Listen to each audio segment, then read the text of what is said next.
Tanya Janca. Tanya, also known as She Hacks Purple, is a world-renowned application security leader, author, speaker, and educator. She's the best-selling author of Alice and Bob Learn Secure Coding, Alice and Bob Learn Application Security, and Tanya also currently leads community and education for Semgrep, a software security firm. Over Tanya's 28-year IT career, she has won countless awards, she's spoken all over the world, and she's also a prolific blogger. Tanya has trained thousands of software developers and IT security professionals through her online academies, but also in person. Throughout her impressive career, Tanya has performed counterterrorism. She even led security for the 52nd Canadian general election, and she's developed or secured countless applications. Tanya, it's a pleasure to have you. Welcome to the ConversingLabs podcast. Thank you so much for having me. I'm really excited to be here. Awesome. We're thrilled to have you, Tanya. Tanya, for our listeners who don't know you, can you just tell us a little bit more about yourself and then also the work that you do for Semgrep? Absolutely. So I was a developer for a really long time.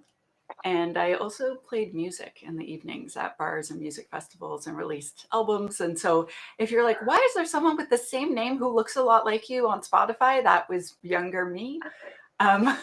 Can I ask what instruments you played? Were you a singer-songwriter with the guitar or? So I did folk music, like singer-songwriter, guitar playing. And then when I got older, I learned drums. And then I was in punk rock bands, playing drums and singing and telling jokes because I decided to switch to comedy at one point because I was like, how could I make less money? But then I got fascinated with security because I met this pen tester because he was in a band and I was in a band and we became friends. And he's like, you need to be a pen tester.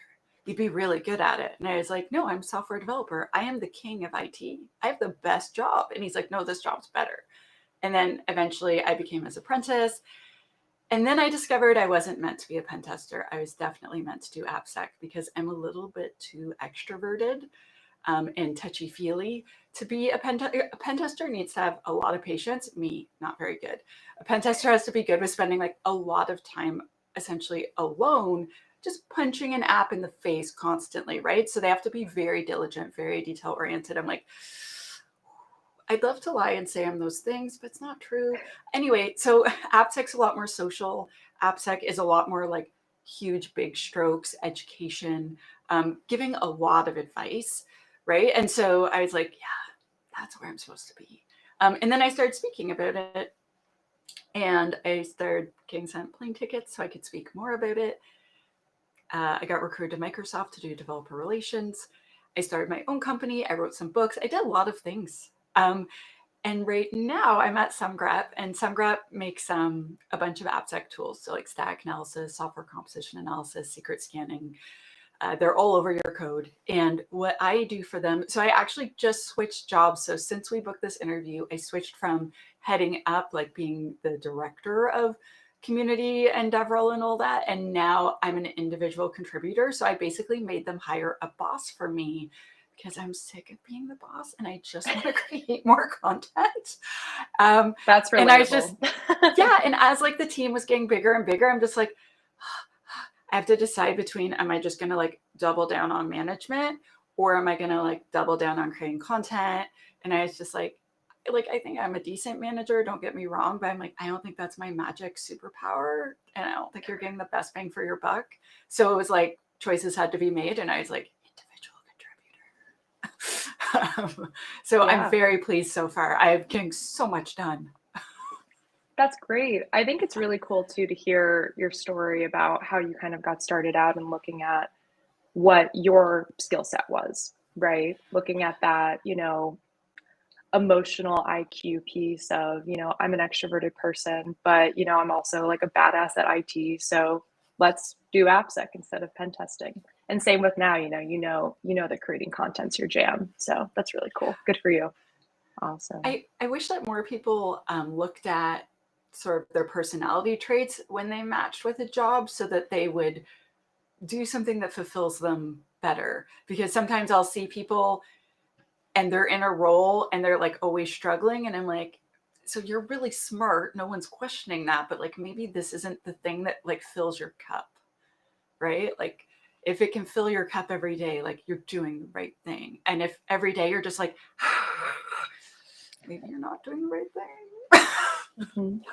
Anyway. Right. No. Well, yeah, and that's exactly, it's a pleasure to talk to you today too, because, we actually titled this episode AppSec Girl Power because it is Women's History Month. Happy Women's History Month, by the way, Tanya. You Very too. exciting. Thank you. But it's really important, I think, to talk about, your career, which really embodies AppSec Girl Power, looking at, how you went and started as a software developer. I know you talked a little bit about it, but I am really curious about that switch from software developer, into AppSec. You talked a little about, your mentor and how you kind of got into it and then your work with Microsoft. But looking at that switch to AppSec, did you have leaders at the time or other folks in the AppSec community that you could look up to and kind of take reference from? And at the time too, was AppSec not as big as it is now? Which I'm sure the answer is yes. So I'd love to hear more from you on that. Yeah. So when I first switched into pen testing, I didn't even know AppSec was a job. I thought that you had to be the firewall guy, the pen tester guy, or the governance risk compliance guy that always made me fill out forms. And I had not seen any women doing any of those jobs before. And so I was like, well, pen tester is the most technical, so that's where I belong. I'll get really bored if I don't get to crunch things. But basically, as I was becoming friends with that mentor, I also started becoming involved with OWASP. And very quickly, my chapter leader, Sharif Kusa, who's still one of my mentors to this day, he's just like, oh, you want to do a capture the flag contest? Cool. If you'll do the work, I'll support you. Like, you can do anything within reason. So if you want to have us do like a code review workshop, if you can find someone to run that, like, I'm all about it. And he was super supportive when I was like, I wish there were more women, because I was always the only woman. And he's like, me too. How do we do it? Like, how do I do it in a way where I'm not being a creeper? Because if I go to other meetups as a dude and I'm like, I wish there were more chicks in OWASP, he's like, there's only creepiness vibes. So I need your help here. And so he was like, he's still literally, he texted me this morning with him holding my book because he just got it. Oh, full circle. I talk about him in the book. And so he is just like, he welcomed me into this community. He pushed me to speak. He pushed me to attend like international conferences, because I was like, oh, I'm just like this person from the middle of nowhere. No one cares what I have to say. He's like, yes, they do. And so then I joined an open source project with this amazing, amazing woman named Nicole Becker. And basically, like, OWASP just welcomed me in like I was a new family member. Like they're so if you are interested in AppSec and you haven't discovered the Open Worldwide Application Security Project yet, like, their community has some of the best people in the world in it, according to me. And so, I'm a big fan. So they do great work. Yeah. So between the OWASP people just being like, yeah, come on, we'll show you how. And then also, so at first when I was learning, I was still doing software development full time. Then I had switched and I was working at elections, and I just kept annoying the security team all the time. I just kept bugging them. And then eventually one day, one of them came to my desk and sat down, and he's like, so we're going to open a security role. And I was like, oh my gosh, I'm going to apply. He's like, silly, obviously it's for you, right? Like, yes, you can apply, but like no one else is getting that job. It's all yours. Yeah, exactly. And then they kept teaching me and supporting me and just really encouraging me. And so one of the bosses, Eric, he just taught me so much, because I used to be very anti taking notes in meetings. So I would take notes for myself, but I would never tell anyone, because women get forced to take notes all the time. And I'm just like, when I would get asked to make the coffee, even though I didn't drink coffee, I'm like, no, I'm not your servant. Right. And so he's like, here's why you take notes, because then you can tell people what to do. I'm like, really? And so in your notes, you're just like, and then Tim agreed to do this, and Jan agreed to do that. And then you put it in bold, and then you just told them what to do. It's the best. So it's like, I have the receipts. Here's what we're doing. Right? And I've used those notes many times. I'm like, oh, here's where you agreed, remember? Totally. And but so I had a lot of different people, like from work to mentorship to the OWASP community, of people just like cheering me on, teaching me, helping me, giving me opportunities. And from what I understand, that is not the normal way of things. You don't usually have a giant team of mostly men working their butts off, giving lots of free time, lots of support, so that you can change careers. That's pretty rare. And I'm very, very lucky. I'm very grateful. I have worked throughout since I've switched to try really hard to make that true for others by running like my Cyber Mentoring Monday program every Monday since 2018. I'm partnered with OWASP to run a mentoring matching program at the global events. We started doing that last year. We're doing it again in Barcelona and again in DC. And that has had some success. And just like, running academies, giving content away for free. Like I'm very passionate about us eventually having a formal structure of how you get into security. Because right now it's a lot of guesswork and I hate that. I want it to be like an accountant where it's like, I take this course, I do this apprenticeship, and boom, I am an AppSec professional or I'm a pen tester. And we know they're qualified so that we can hire someone good. And they feel qualified and confident and they know what they're doing and they go kick butt. So I'm trying hard to figure ways out to make that happen for others, because that's what 100%.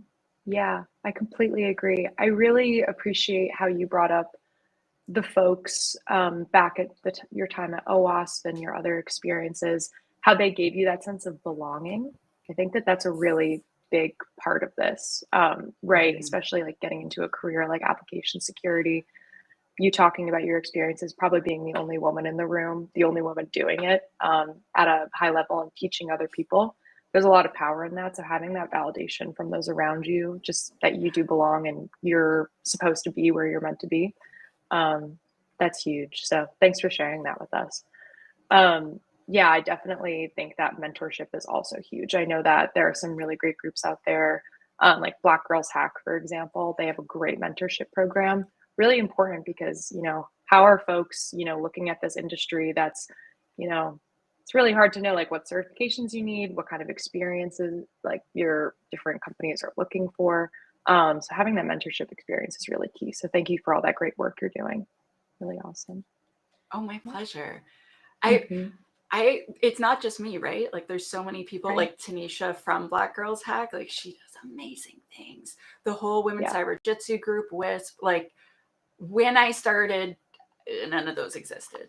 WISP might have existed. I'm not sure if they started right when because I started security a long time ago. WISP is OG. But yeah, when I started, there wasn't even a job called application security in the Canadian government. There wasn't even a name for it. And I was just like, I am the AppSec team. Yeah, me. I'm the whole team. Hi. That's me. And they're just like, she's the really weird dev that's on the security team. We just can't get rid of her. And AppSec was born. No. That actually gets into my next question pretty perfectly. I'm really curious. So when you did kind of like formulate that AppSec title, within the Canadian government doing security and whatnot, and then your other roles, what did you sense was the appetite for AppSec at that time, particularly from developers? Were, folks in your trainings kind of looking at you with three heads, like, why is this important? Why should I be caring about this? What was it like in the beginning teaching folks about AppSec? So the first job, I did not understand how easy I had it because I had been their dev leader. And so then I switched to security and it's like, oh, well, we've already hugged before, right? Like we've had beers or what, like lunch or whatever before. I have like a relationship with pretty much everyone. And I remember one of them, I was like, I need you to do this. He's like, I'd follow you into a burning building, Tanya. You just tell us, boss. And everyone just nodded. And I was like, thank you guys. You guys are the best. But then I went to the next place that I worked and I was, okay, yeah, the next place I worked, I joined pen testing. So that was a little different because it was more like I was a consultant. So then I moved on to the next place and I was their first AppSec hire. They had 2 people that would run AppScan, that they had been in help desk, and they would press the scan button and then they would email the results. And that was their previous experience with AppSec, was like no communication, just receiving PDFs that didn't make sense to the devs. And so it was a harder sell. And that is actually why I started doing public speaking. So I did not want to do public speaking, which might sound weird as a person who's been on stage her whole life playing music and doing acting and comedy and stuff like that. But I was super terrified to give a presentation. I was like, but no one's drunk. Usually my audience is pretty hammered. And I can yell names at them if I'll be, shut up, everyone. Like, I'm like, these people are professionals. They're my peers. They're sober. Oh my gosh. What if I'm wrong? It's different when you bomb in a presentation versus bombing in a in a pub, right? Yes, exactly. And also, like, this is my full-time job now, because like when I was doing music, it was sort of this part-time job that was a bit out of hand. But like it sounds weird, but I'm like, I always have my backup computer science career. So I don't really have a backup to cyber at this point, unless you count farming. It's a good skill to have. Right? Growing food, it's good. Maybe when the apocalypse comes, I'll be okay. But I feel like it is, oh my gosh, I've totally lost the thread now. I'm so sorry. No worries. We were, just to circle back, we were talking, I love a good sidebar, by the way. But to get us back on track, we were talking about just how with application security, what the appetite for it was at the time. You know, you said you had it pretty easy in your first gig, and then it got a little bit tougher from there, right? Yeah, I feel like it can still be tough. I feel like most of my students are still security people, even though I'm teaching secure coding. The person that buys it is 75% of the time the security team buying it for the dev team. I dream of the day where the dev team's hiring me because they want it, because they will act differently if they have chosen it versus if it is chosen for them. I still have lots and lots of developers that follow me. Thank you for all of you. But I wrote the new book specifically because, so my first book's about AppSec and how to be an AppSec professional and how to build a program, because I wanted to build more AppSec engineers. And then I built my startup company, We Hack Purple, and I literally built new AppSec engineers and graduated them from my program and helped at first find them jobs, and like just really wanted there to be a lot more professionals. So I wouldn't say I've solved that problem, but I've made a giant helpful dent. And then as I was doing that, I was like, I can't really get anywhere unless the developers are on board with this. And not every single AppSec person's going to be skilled in public speaking. They're not going to have the passion to do that, right? So I'm like, how can I help them reach devs? How can I help them convince devs? And basically I was like, I have to write another book. This is going to be a lot of work. But but I felt like that was necessary. And like when I sold my business to Semgrep, I made my whole academy free with all the courses that I had available at the time. So I was like, no one's going to call me for training anymore. People still call me all the time. I still do training all the time. And Semgrep's super supportive, which is really nice. But I didn't think people would want it and I tell them, I'm like, you can get this for free on demand. They're like, it's not the same. If you show up, it will be different. And so then I was like, okay, well, I have to write another book now. That's it. I don't have a choice. That's it. Yeah.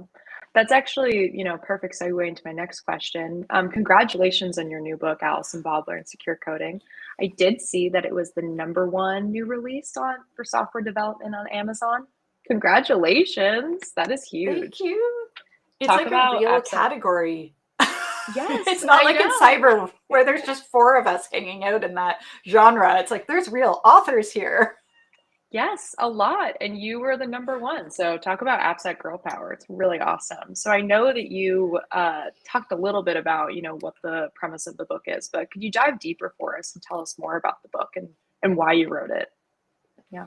Absolutely. So Alice and Bob Learn is a series of books now where I try to apply. So I'm dyslexic and I have ADHD because that's fun. And so sitting down and reading a textbook's super hard for me. And when I went to go learn French as a second language as an adult, I went to a special school for dyslexic adults. And they told me they're like, basically adults past a certain age, they all have a learning disability because they haven't been learning actively for so long, they forget how. And so when we apply learning disabled types of like structures to them, they just do way better. And so any adult will learn better if we figure out how they learn best and then do it that way for them. And so there's 21 different learning styles that they taught to me. So I built that into my teaching and I built it into the books with the idea of it. And it's funny because in the reviews for my first book, this one guy's like, she explains this 3 times, like we get it already. And I'm like, I'm glad you understood it on the first try, but for complex abstract concepts, the average adult needs it 3 times, and they need it 3 different ways, or they need micro breaks, and they need all of these other things in order for them to learn. So I have these 2 characters named Alice and Bob who are from cryptography, and cybersecurity people use Alice and Bob all the time, who throughout the book, they have health conditions, they have families. Alice goes on dates with a pen tester and he's not ethical, so she dumps him. She has not put up with that crap, and then she meets a nice lady named Faith. Love it. Okay, I gotta dig in. But the idea is so quite often when I'll give a talk, someone will remember the story and then apply the concept at work. They don't remember the syntax that I showed on a page, right? Like they're like I'll tell people about security headers and I'll give them a cheat sheet with all of the syntax, because me talking about where the semicolon goes is boring, but me explaining how, this thing won't happen to you like it happened to Bob, that's the thing that people will actually bring up in their memory later. And so the way I structured the book is there's 3 parts. And the first part is secure coding that applies to any language and any framework. So input validation, output encoding. I give lots of examples, and I talk about the best practices, why to do it, what you're protected from, etc. And that's quite extensive. And then the second part of the book, I go into, I get very specific. And so I have a deep dive into 10 different programming languages and 8 different frameworks. I go over every category of vulnerability according to me. So we already have CVEs and CWEs, and people know those, and that's great. But I tried to explain it in a developer way, because they don't care that it's CVE number blank, blank, blank. And a lot of the ways that security folks explain it use security vocabulary. And so I tried to explain this in a way that I, as a developer, had understood, because I've still, despite all my security experience, I was a dev way longer. Much more of my life, I was programming professionally, and I was coding as like a teenager. And when I was like a kid, my parents were trying to make me program. So I come from a long line of software developers. So it's natural for us. Anyway, both sides. We're nerds. Right. And so I really wanted to explain vulnerabilities in a way that applied to them. And then I get into a bunch of different technologies like APIs, serverless, WebSockets, etc., and like best practices for those. So then we get into the third part of the book, and it is a secure system development lifecycle from the developer's perspective. So I'm a dev. I've never been to a threat model before. What should I expect? How do I show up and look smart? What's expected of me after? Why on earth would I go to that? I just had a pen test done. I got this report. Oh my gosh, what do I do with this crap? I have a backlog of 1 trillion vulnerabilities. Oh, and usually when we talk about the SDLC, we talk about or when security folks do, we talk about our part and what we do and how we need to do blank to them. And I wanted to explain it. I wanted to make it not scary. I want to make them feel prepared and enabled and empowered. I want them to be able to look really, really good so they get promoted. Because if you are looking at who's going to become, like if you have a whole bunch of developers and you can promote only 1 to senior, the one that really has specialized in security, like that is a big check mark towards senior developer and specialization, right? So it's like, how can you become a champion? How can you perfect your skills, etc.? I wanted to make it about them rather than about us. And that's sort of like my weird take on it, if that makes sense. And then also like how you can learn more, how you can keep learning, where to, you know, if you want to switch into security, options for that. So I wanted basically the book to be for them as opposed to for us. And so they are the judge. So far I'm getting good reviews, but you know, it's only been out like 2 months, not even. So we'll see how they feel about it in the long run. But so far people are telling me it's helpful. And I'm like, yes, that's all I want. Yeah, no, thank you for telling us more about that. I really love how you dove into, alternate styles of learning, especially for adults, because I think that that's really validating for folks who, maybe in high school, if they went to undergrad or if they did graduate school, for them, looking at standardized testing and they're like, oh my gosh, I'm not good at this. Clearly, I'm not, somebody who can excel at really technical things because I didn't get so and so SAT score, because I didn't get so and so GPA. That really sticks with a lot of people when they go into their adulthood and they look for careers. Really important too, because cybersecurity, application security, people of all backgrounds, all learning styles, they should be able to be involved and can probably do some really great work. The diversity of thought and how we learn is really important in this space. So I love that you set up the book in that way. And then also the way you contextualized those really important lessons, I think, is huge. And the way that you follow Alice and Bob through that journey, very smart, very cool. I love to see it. Yeah. So, and I know you said that you've gotten some really good feedback about the book so far, but how has the community been responding to it so far? You said, you got some good reviews. It's good. People, I got a letter yesterday from someone and he's like, I just got your book and I attended Semgrep. So Semgrep Academy is essentially We Hack Purple Academy with a facelift and then a whole bunch of new content. And so I just released a new course 2 days ago about security headers because I am a giant nerd. And my friend Scott Helm, we both love security headers. And so anyway, the rest is history. And he was just like, I want to thank you on behalf of me and my team, because like, we've taken all these courses and like we keep following your work and it's made us better as an entire team. And like, I don't know where we would be without people like you, because maybe they can't afford to hire me to come in, but I've still made options for them. And he's like, I just wanted to write you and say thanks. And I was like, you made my whole week, buddy. So that is good. I am having some people comment on, I put a bunch of very spicy takes in the book as well. So I have some strong feels. I have some strong feels about a bunch of things. So one thing is the Canadian government and their level of security. So I used to work for them. I have left. I have been petitioning them and lobbying them, and I'm a giant pain in their butt. And so I talked about a few things that I object to.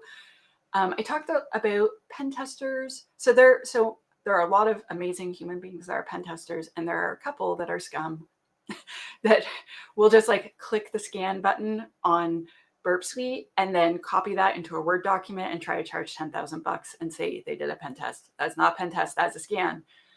And that's actually a lot more common than you realize. And so we have people who are giving their stamp of approval on things that aren't secure. And so like, how can you make sure you've hired a really good pen tester?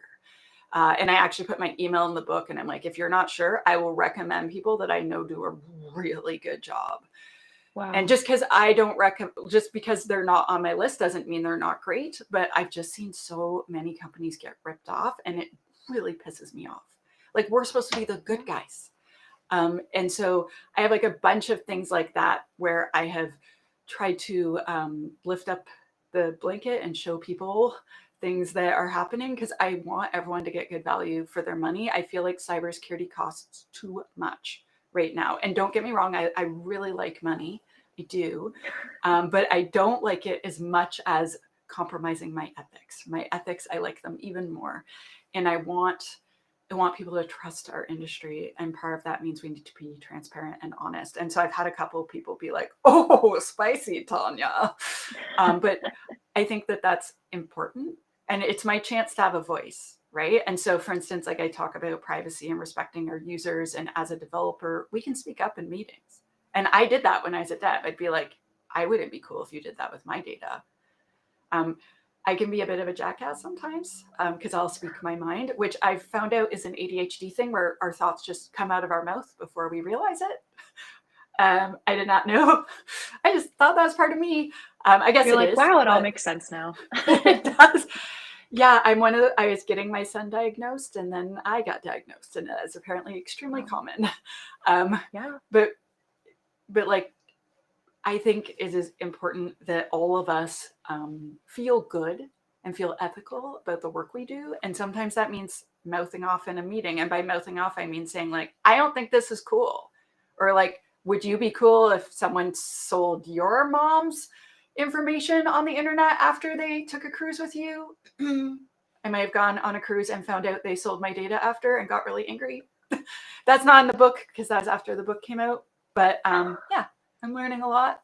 An important anecdote for sure. But I really want our industry to do better. That's it. Yeah. I think also too, you raise a really good point because I think a lot about, small and medium-sized businesses when, the cybersecurity threat landscape has just evolved so much and become more sophisticated, especially regarding software supply chain security and application security. So having books like yours is fundamental to people who, maybe they're the only person on their AppSec team working for their company and they don't really know where to start, So it's really important stuff. So really great stuff that you're doing. Thank you. I'm curious too, because you talk a lot about the importance of secure coding in your work. I think it would be a missed opportunity to not talk about AI and machine learning and that impact it has on application security. I'm really interested. I've saw some great insights lately from Chris Hughes about vibe coding. I know that that's a hot new term that folks are talking about and the security implications of that. That we have AI coding tools that are, I think there are like 26 popular ones plus in the market right now. I'm really curious what your thoughts are on, AI's impact for AppSec and whether or not there's a net benefit for the industry because you could use it both ways. So yeah, would love to hear your thoughts on that. So I actually just submitted a talk to DEF CON called Insecure Vibes. And guess what it's about? Vibe coding. I've read a bunch of books recently about behavioral economics. And so in my book, I talk about how we give a lot of perverse incentives to developers. But since then, I've delved into, so there is a giant section about how to use AI safely in the book. But since then, I've delved into the idea of so right now we apply these incentives that are bad for developers, like giving them deadlines and rewarding them based on features fixed, not bugs fixed, and other things like that, right? And so if people are going to do vibe coding, we need to teach them how to do it safely, and we need to teach them how to use AI safely. And so I actually was doing a training last week and I'd got ChatGPT to make an example for me. And then, and I was vibe coding and I made this whole giant app just so I could demo Okta. And then after I was like, oh, and can you just make a short example for me of like SQLI? So like, make a direct call to the database with concatenated data. Don't use the store procedure. Don't validate. Don't do anything. And so then I was like, yep, that's garbage. All right. And then I had asked it to turn it into a stored procedure. And I had been coding all day and I missed it. And it was not a stored procedure. It was still concatenated data. And so then I was teaching and I was like, this example's wrong. I'm so sorry. I'm so embarrassed. But if it can happen to me, and to be clear, there were like something like 42 different examples in that training, and one had an error, and it had one error, but I'm still like, this is not acceptable. And if I can miss it after coding for like over 30 years and writing a book, how do you think a junior dev's going to do?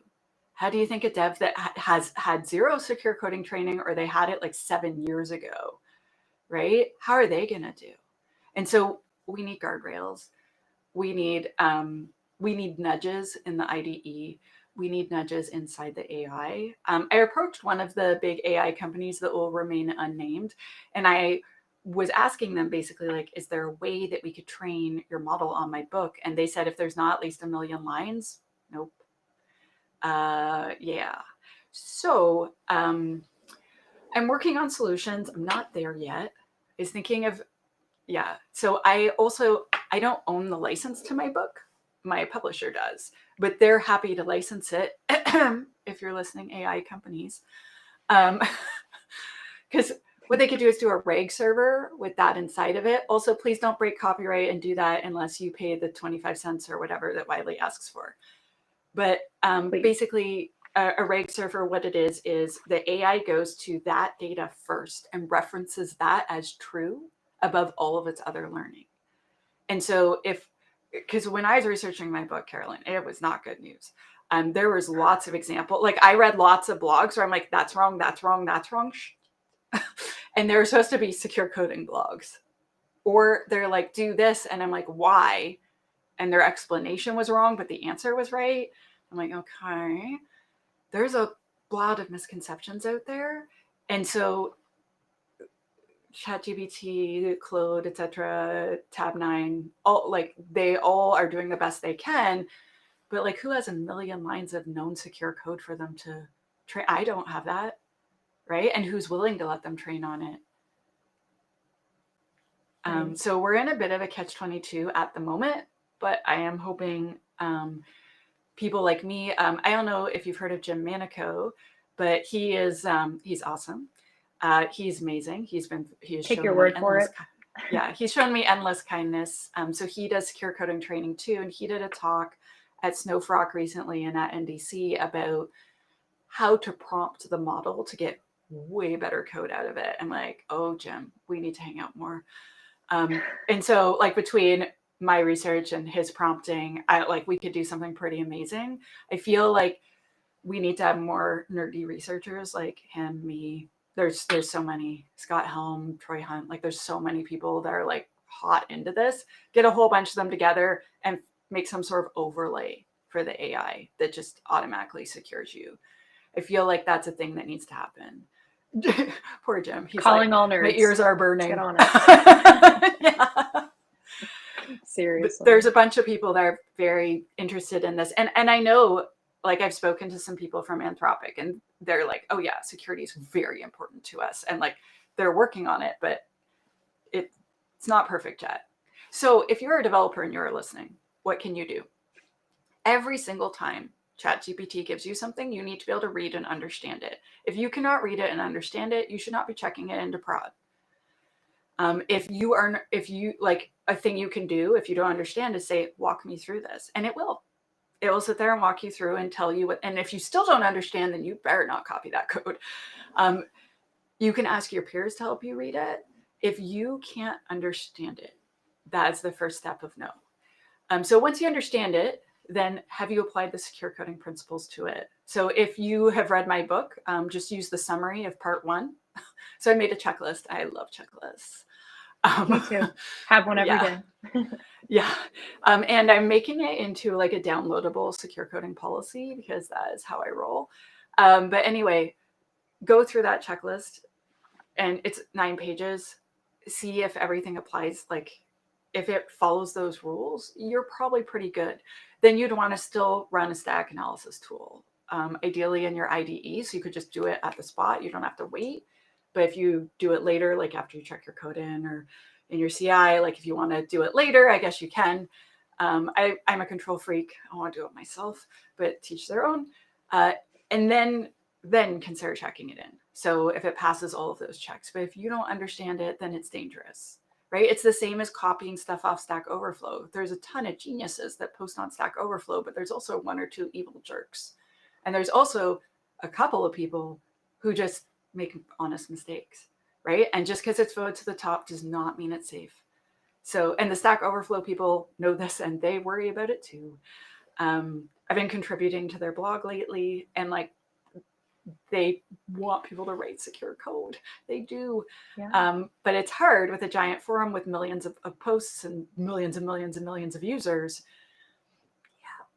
So Right. be cautious, never trust, always verify, just like you would if someone tried to upload a file to your server. Be cautious. For those listening, Tanya's making a disapproving mom face at you. Just whip out that card. Just picture it in your head.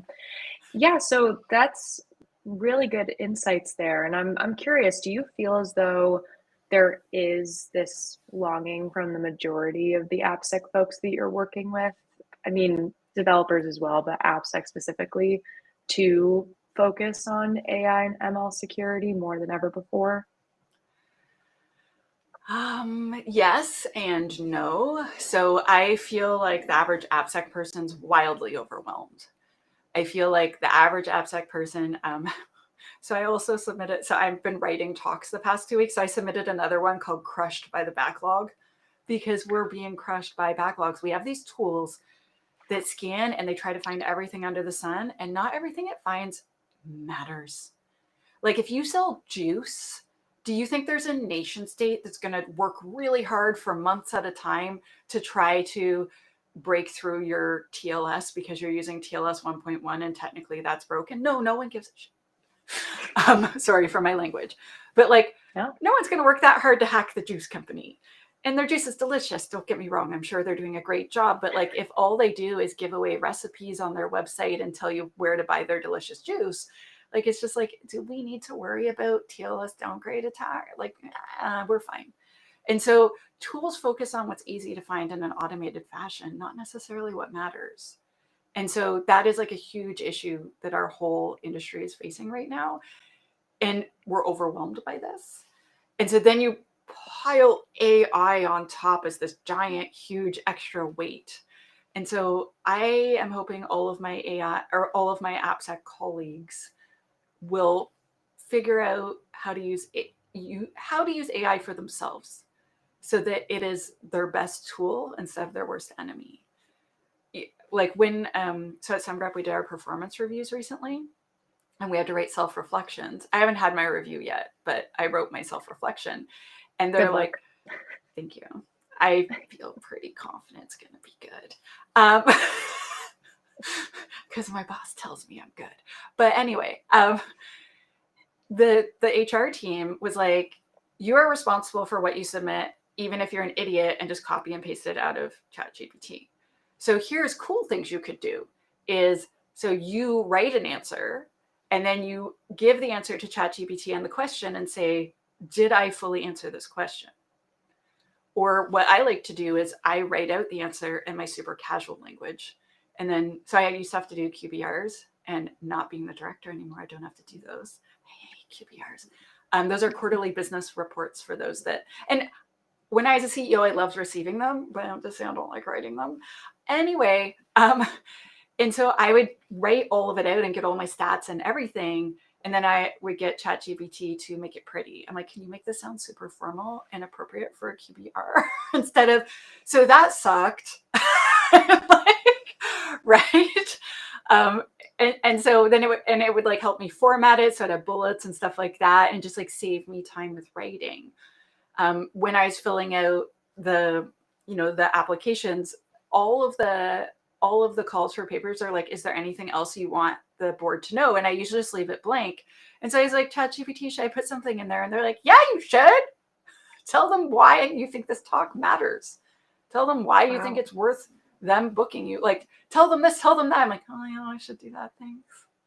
Because I never knew what to write there. I was always like, cool beans. I think your conference is nice. It'd be nice if you booked me. Like, I know that's not very productive, right? So sometimes it can give you, it can suss out an idea. I also like doing brainstorming with it, even though I always hate its ideas. So when I write a blog post, I'll be like, oh, I want to write a blog post about this. Do you have some ideas? And they're like, you should do this. I'm like, that's terrible. And then I'm like, I'll show you. And then I write my own thing completely. But now I never have a blank page, if that makes sense. And so you can use it as a brainstorming partner, but it should never speak on your behalf ever, ever. It like everything you say, everything that comes out of your mouth, everything that you submit, you are responsible for. So never let it speak on your behalf. Just like you wouldn't let your administrative assistant write your, like, this is you, it needs to be from you. So that is advice on your code on everything. Wow. Sorry, I ranted a little bit. I have a lot of feels. No, but I think that even if no matter what the use case is for AI, I think it always comes back to the coding use case of, you should be understanding what the output is. You should be understanding what the goals are and how to use AI responsibly. I think it all comes back around. I actually had a funny conversation recently with a good friend of mine who is a therapist, and she actually uses ChatGPT for therapy for herself, and then also just kind of posing ideas. But obviously, she's the therapist, right? She's the one with the MSW. She knows what she's saying, but just having that brainstorming, having that feedback, but just understanding the tool and the power of it, it's really important stuff. So I think that's a good way to sum it up. So Tanya, do you have time for one more question? Absolutely. Awesome. So to close things out, and I know it's Women's History Month, we're talking AppSec girl power here. I really want to hear what advice you might have, for folks who want to get started in application security, but they're overwhelmed. They don't know where to start. They might, need a mentor. What are your thoughts for those folks, not just women, but other marginalized identities too, breaking into the space? Okay, I have a whole bunch of advice. So one is that you want to learn how to do your new job so that you feel competent and confident, right? Because if you show up competent and confident, it's pretty hard to doubt you, right? No matter whether you are a straight cis white male or you are a woman of color, wherever you are, showing up so that you know what you're doing. And then it just comes off of you, the confidence. So places you can learn AppSec. So I'm going to be super biased here. So I wrote a book, Alice and Bob Learn Application Security, that can help. I have 3 free courses in Semgrep Academy called Application Security Foundations, level 1, 2, 3, very creative. And all of that is free. And it will teach you how to build a program and help you actually build one. So if you already work somewhere, it'll help you improve or build your first program. So there's another book by Derek Fisher called The Application Security Handbook. That is also very helpful. That dude has a newsletter as well, which I subscribe to. And it's recently got very CISO-ish, but because he became a CISO. And I forgive you, Derek. But I was just like, dude, this is my favorite blog. I also follow Chris Romeo. I think that guy's really good. And I also subscribe to TLDRSec by Clint Gibbler, which is a summary section of new research in AI. So really get to know your subject matter, right? So that you show up confident and competent. So then I personally have found huge success from getting a professional mentor. You can find professional mentors through groups like Black Girls Hack, Women's Cyber Jitsu, WISP. There's tons and tons of groups. There's Black in Cyber. And I run Cyber Mentoring Monday on Twitter, LinkedIn, Blue Sky, and Mastodon every single Monday, which is free. If you can find a professional mentor, a person that you can trust that can give you advice, they can push you to the next level. They open doors for you. They advocate for you. They pump you up. They help you just bounce ideas off of them. They're so, so, so valuable. And then lastly, I would join a community that has to do with the subject matter you want to excel in. So I highly recommend OWASP. There's also ISACA, ISSA, DEF CON chapters. There's many, many, many different groups you can join. So join a technical one that you like. I love OWASP. I'm super biased. I've been a member over 10 years. I'm a lifetime member. I'm a lifetime distinguished member now.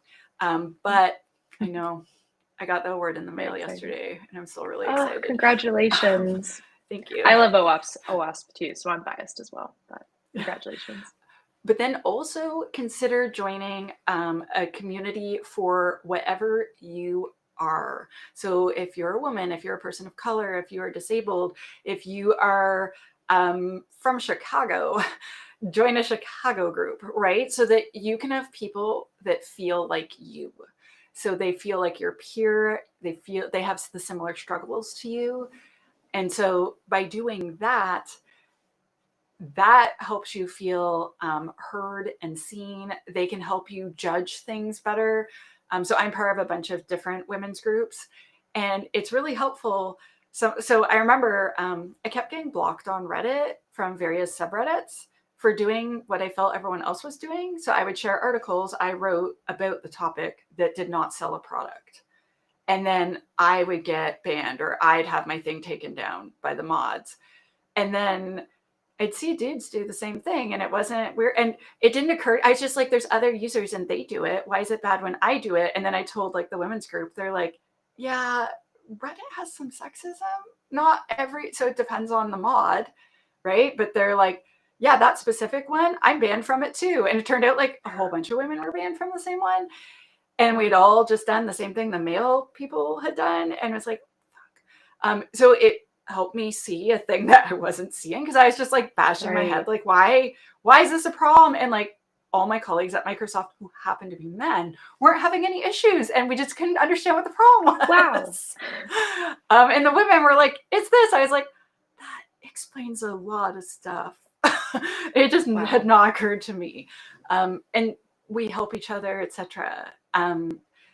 It can be really amazing to have someone that kind of gets you, if that makes sense. And so that is my list of advice and try to get some experience. So experience can be working on an open source project. So I had a friend, she wanted to be a pen tester, and so she just volunteered for the SPCA. She's like, I love animals.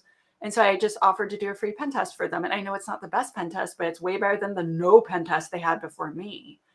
Right. And so you can volunteer for an organization that matters for you and do work for them. I did a bunch of work for the Canadian government for free to show them that I was qualified before I got my first pen testing role.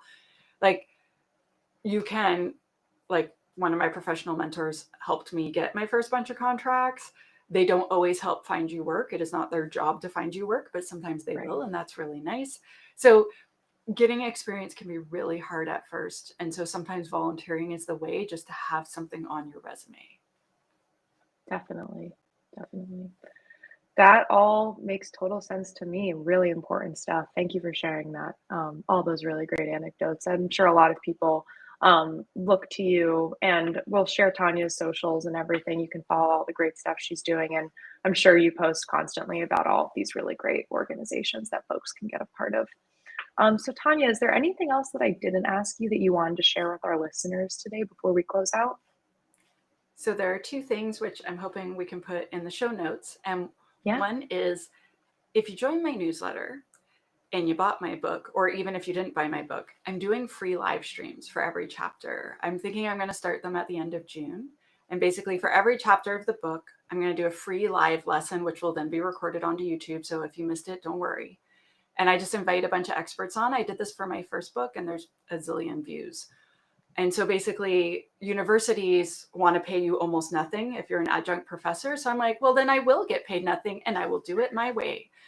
So I'm going to have 15 free lessons, and everyone's invited. And to receive the invites and notifications, you need to go to newsletter.shehackspurple.ca and sign up, which is totally free.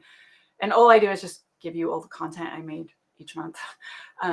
So that is one thing. And the other thing, and this is just this morning, so you have really good timing. I turned a whole bunch of my research. So I did this talk called Maturing Your AppSec Program. And in it, I talk about, these are different models that I see that need improvement. And then here's cheap ways to improve those models. And so I turned it into an online survey. So you know how like you'll go to like Cosmopolitan magazine or something, and it's like, answer this personality test and then you get this. So it's like that, but for your AppSec program. And so I will include a link in the show notes, or you will. I'll send it to you. But basically, if you have an AppSec program and you feel like it needs some work, please come answer our survey. And then we will give you a customized report for free. And then also, once enough people answer, then we're going to release the results as well, assuming, not only 10 people answer. We're hoping to get at least 100, but 1,000 would be statistically significant. And so we're hoping to get lots of answers. So please consider answering that. Only if you actually work in AppSec or work at a place that has an AppSec program. Please don't answer just because you like me. Because sometimes people do that, and I'm like, I appreciate the support. If you could just like reshare it with someone that can do it, that would be better. So yeah, I would really love some participation so that I can do a lot more research and release a lot more content. Love it. That's all great stuff. Yeah, so for folks who are watching the live stream right now, you can go to your favorite podcast streaming platform, look up the ConversingLabs podcast. We're going to release the episode soon there, and you can find those show notes, find all that great information that Tanya just shared. Well, Tanya Janca, thank you so much for coming on to the ConversingLabs podcast. It was a pleasure to speak with you. Thank you for sharing all of these wonderful experiences that you went through. I'm sure I learned a lot today. I'm sure many others did as well. Thank you. Thank you so much for having me. Awesome. Well, Tanya, have a great day. We'll have you on soon. Bye, everybody. Thank you. All right.